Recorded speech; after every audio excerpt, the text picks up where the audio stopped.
Jeg vil nu vise, hvordan man arbejder med grupperede intervaller i regneark. Her har jeg et datamateriale over bilers hastighed på motorvej, E45, hvor vi kan se, at der er biler, der kører 78 km/t, 149, 89 osv. Hvis jeg valgte at lave et ganske normalt statistik, som jeg gjorde før, hvor jeg tog hver enkelt observation og talte, så vil jeg faktisk komme frem til, at alle observationer optræder én gang. Der er kun en, der har kørt 111 km/t, der er kun en, der har kørt 106, der er kun en, der har kørt 101, og så videre. Så kan jeg lave statistik på det, men det vil ikke give noget særligt godt billede. Derfor er jeg nødt til at gruppere observationerne. Det vil sige, at dem, der ligger tæt på hinanden, de kommer i en gruppe. Jeg vælger, at mine grupper skal være med et interval på 10 km/t, og den bil, der kører langsomt, kører 78 km/t, så deromkring skal mit startinterval altså starte. Starter ved 71 og frem til 80.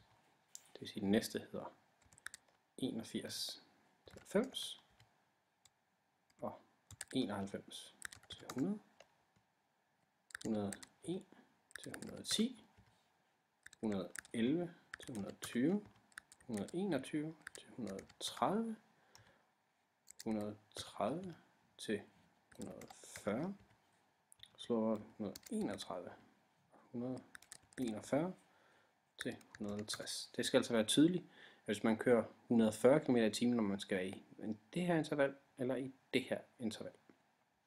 Jeg vil nu lave min tabel færdig her. Der har jeg hyppighed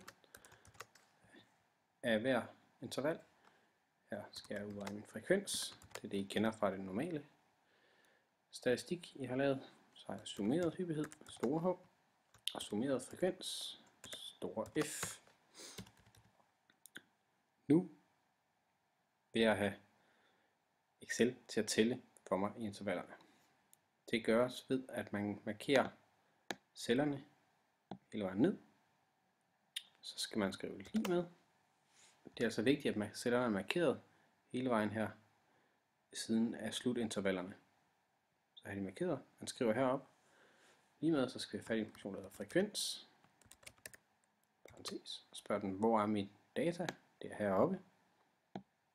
Laver et semikolon. Og så spørger den, hvor er mit intervalmatrix? Hvad er det for nogle intervaller, jeg skal kigge efter? Og Excel kigger efter slutintervallerne. Det er altså 80 til 150. Parentes slut. Og nu skal man ikke trykke på Enter, men man skal trykke det på Ctrl-Shift-Enter. De tre skal altså trykkes ned på samme tid.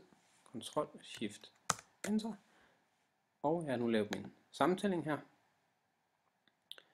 For at være sikker på, at jeg har fået alle med, så kan jeg se heroppe, der er 6 gange 4.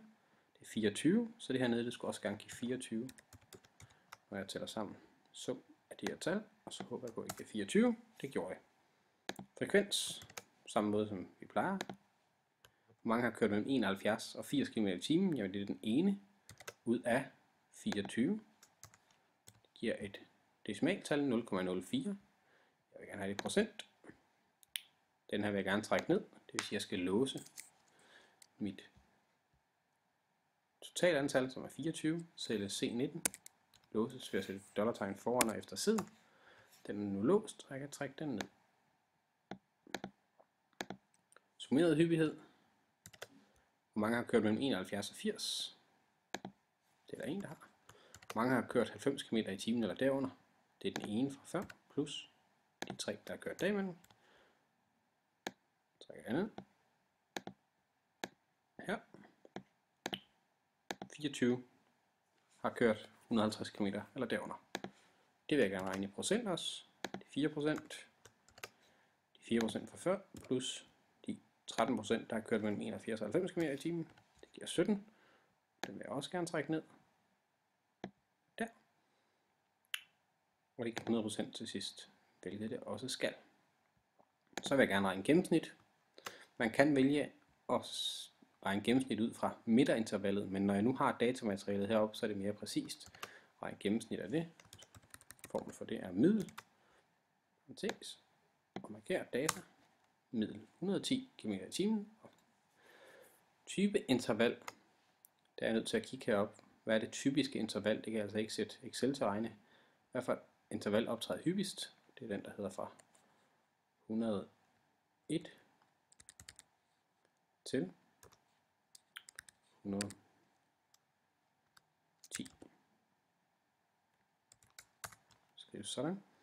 Største værdien, så er ligesom før, max, markerer data, trykker på enter, mindste værdien, min, parentes, markerer data, variationsbredden, forskellen mellem den er kørt hurtigst, den er kørt langsomst, og medianen, det er midterste tal, skriver median, og det giver 108,5, og hvorfor giver det jo det? Det er ikke noget, jeg har heroppe i mit datamateriale. Det skyldes, at når man har 24 tal, så er der ikke noget tal, der er i midten. Nummer 12 og 13 er lige langt, og der er ikke noget tal, der hedder nummer 12,5. Så man tager gennemsnittet af de to tal, der er i midten, altså tal nummer 12 og tal nummer 13. Det er 107, og det er 110. Gennemsnittet af de to er 108,5.